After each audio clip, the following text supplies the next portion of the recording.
Hello Digidestins, this is Kyle D, better known as Ridemyavatar, and today we're going over Bt-7's blue color, and it's always good to talk about blue, right? So without further ado, let's dive right in and take it away. So let's talk about Bakaman. Bakaman in Bt-7 is really nice. When you play a Digimon card from your Digi-Evolution cards, gain 1 memory. It's once per turn. If you have multiples of these out, it triggers multiple effects, so you can gain a whole bunch of memory, making your Kaiser Nail free, Whalemons for free, anything else, because if we can get 4 out of them out, and this is just a wild goose chase, but being able to gain 4 memory to play a card from our evolutionary sources is just really good. So it's solid. I'm gonna give it 2 out of 5 Shoutmons.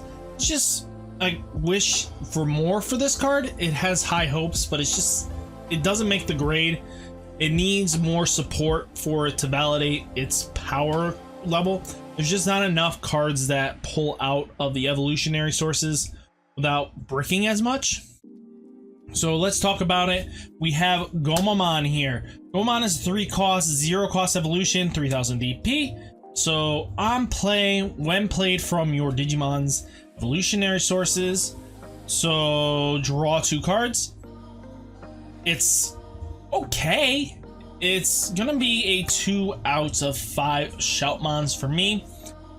It doesn't have everything you need, and it struggles heavily on the fact that you do need to pull it out of the evolutionary sources. There's not enough cards that can do that.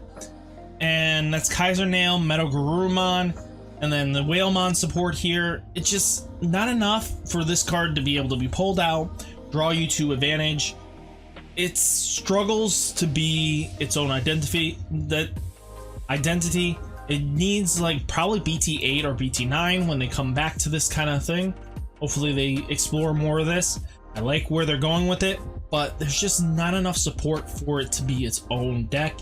And a lot of the other decks just don't play well with this card enough for it to justify you to be playing costs like this. Next we have Starlight. So it's 3 cost, 1000 DP, and then a 0 cost evolution. On play, reveal the top 4 cards of your deck.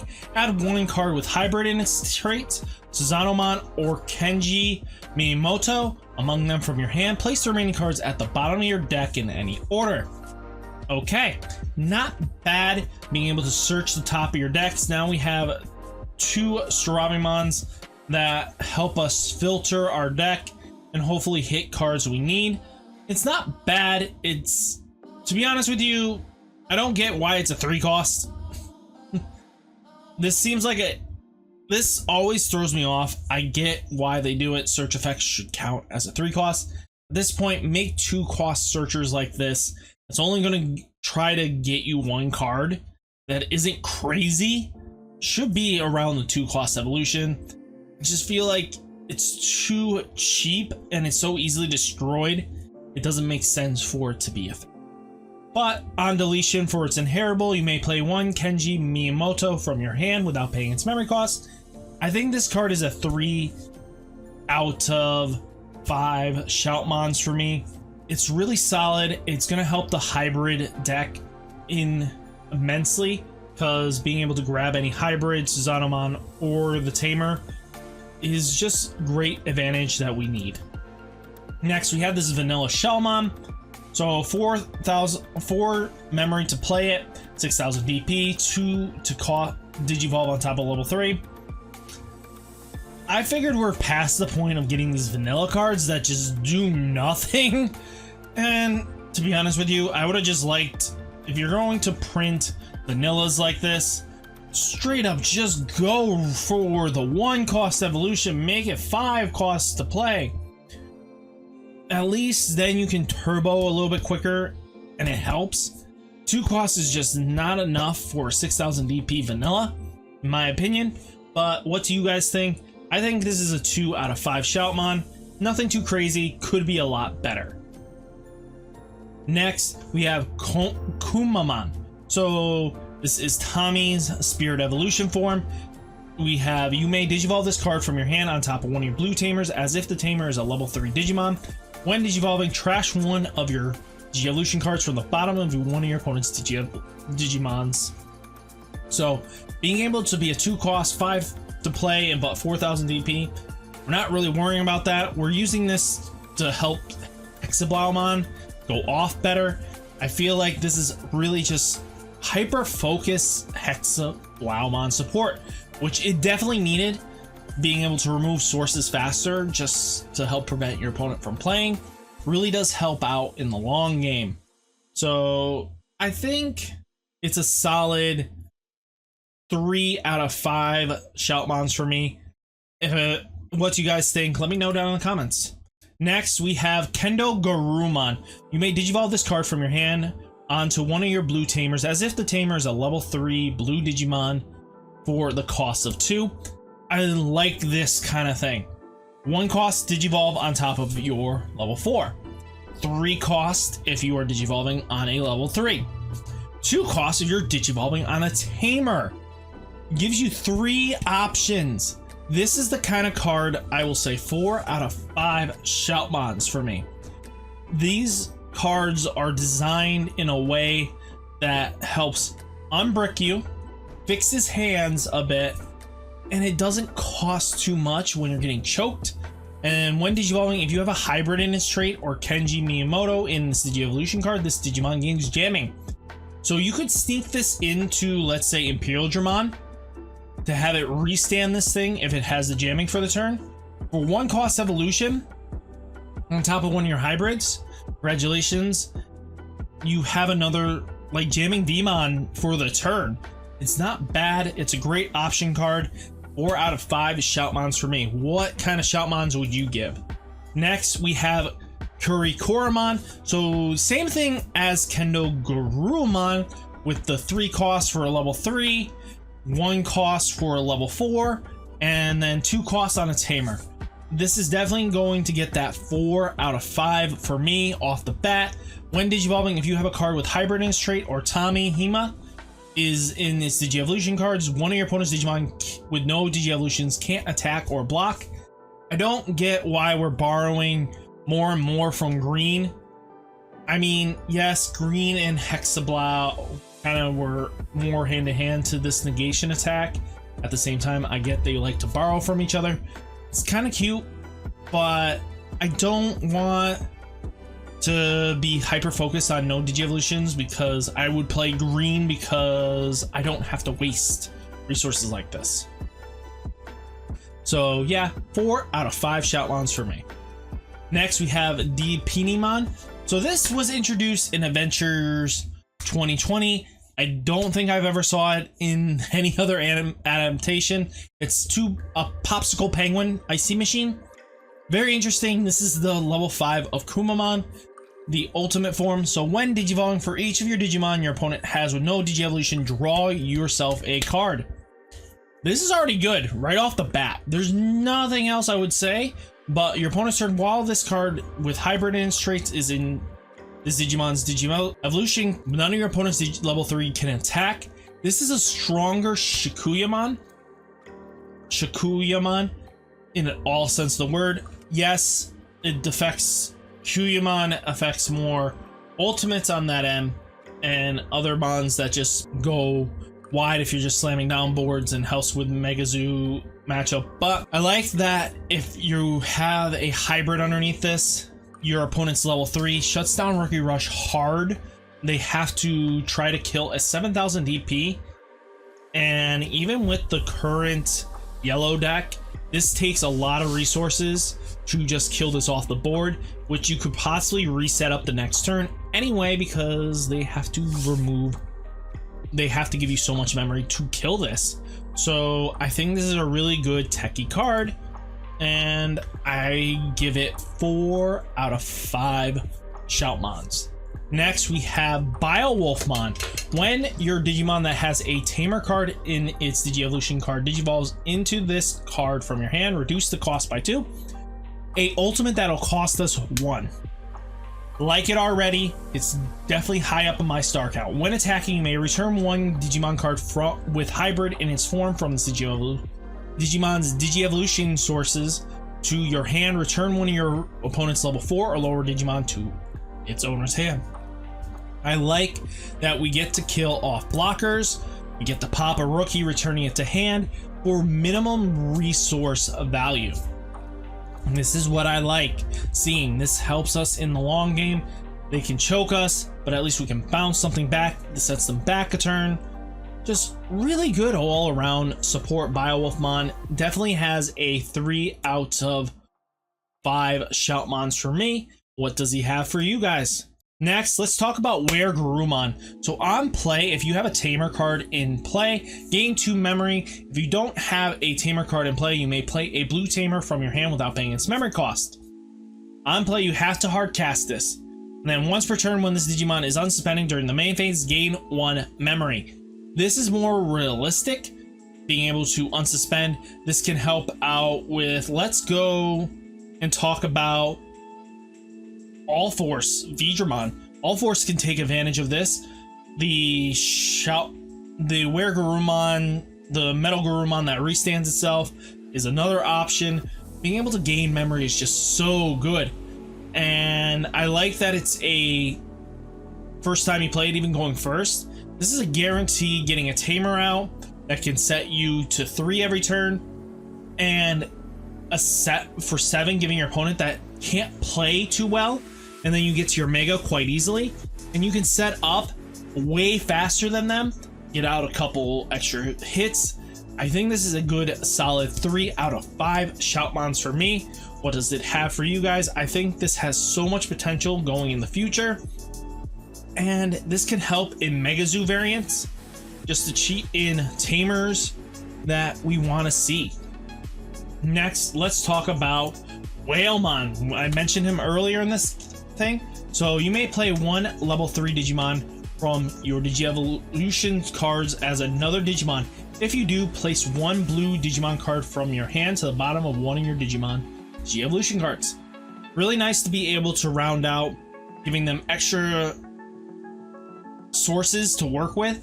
Really does help out. You kind of fix up, give you new inheritables to Mons. It kind of plays this puzzle piece game that I like, but I think it needs more support for it to be really good. It's borderline, I would give it a 3 in a heartbeat, or close to 4 if the support around it was really good. This is waiting on future support or a deck that's gonna go nuts with it. So I'm gonna give it a 2 out of 5 Shoutmon. I just feel like it's underwhelming for what it can do. It needs more support, especially since you're only getting a level 3 out of this deal. Next, let's talk about King Whalemon. When attacking, you may play a level 3 Digimon card or 1 Whalemon from this Digi-Evolution card as another Digimon without paying its memory cost. Cool.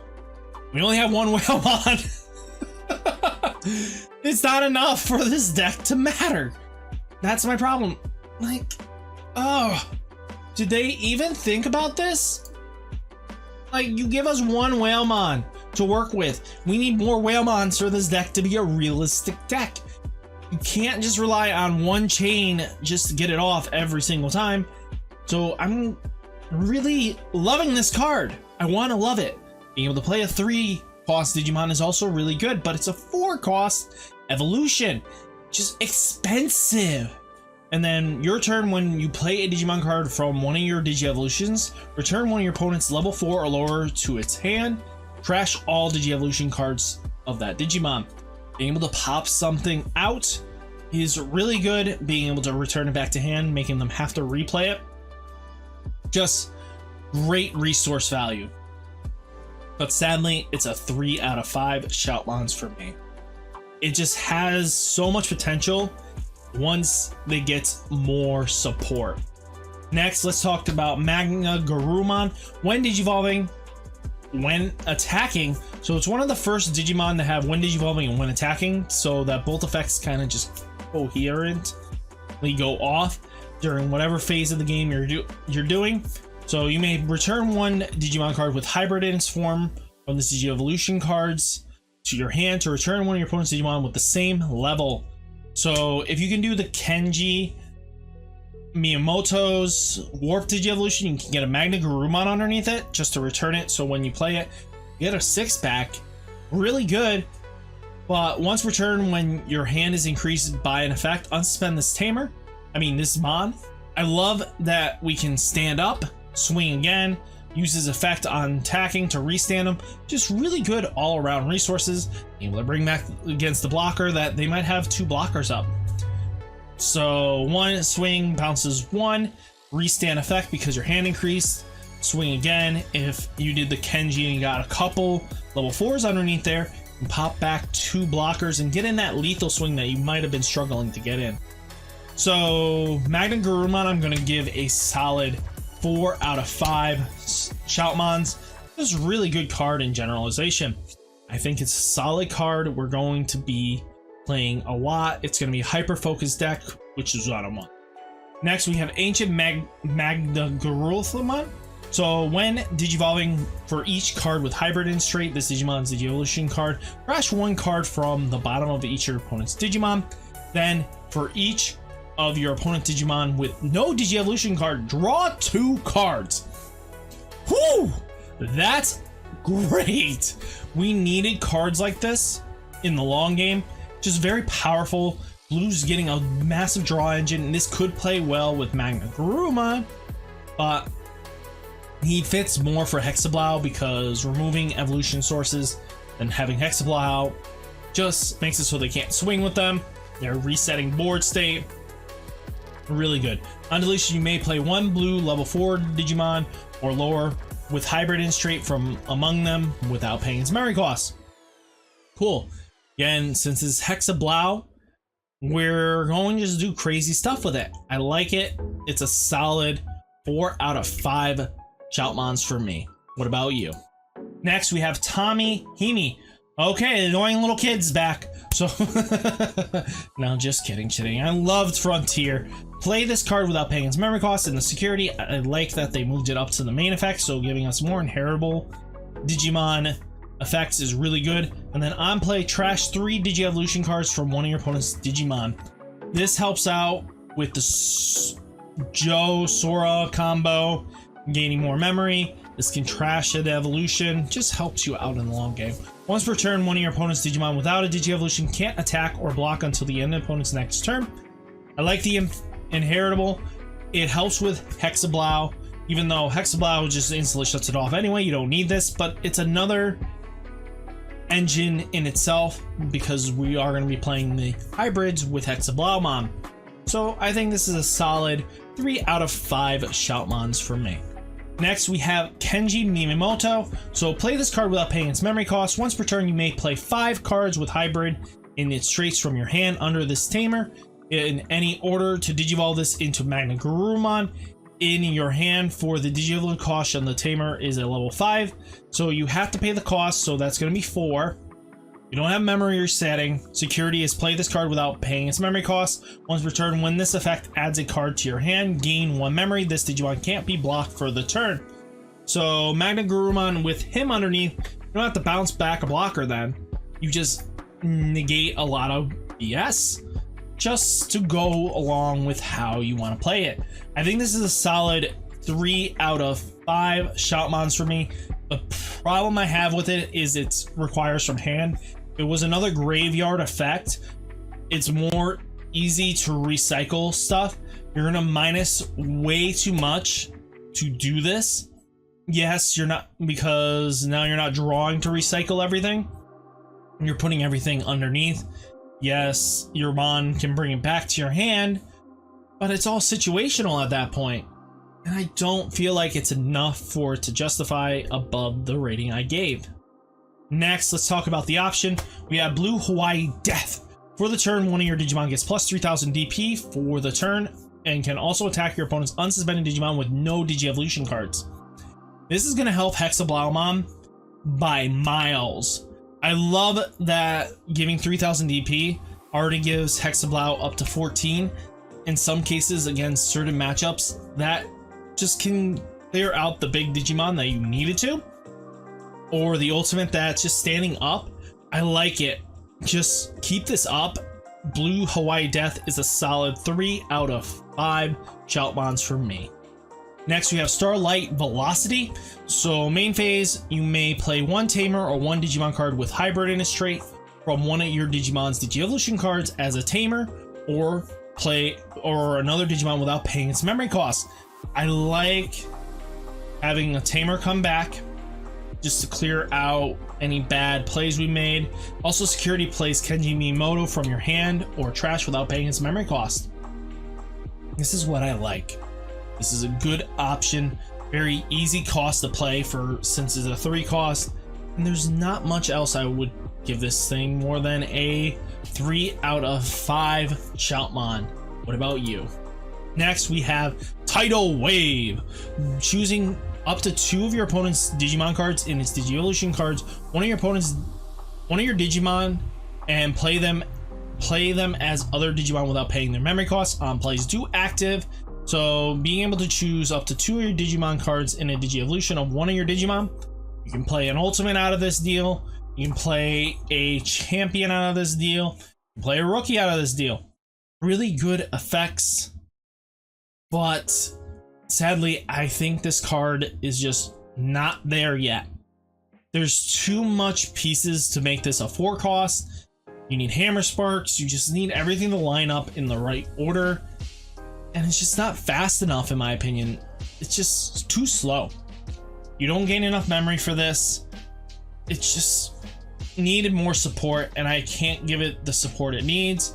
So I'm gonna give it a solid 3 out of 5 stars of Shoutmons. I just feel like there could have been more to go with. So guys, hopefully you enjoyed the video. I hope to catch you in the next one. Peace!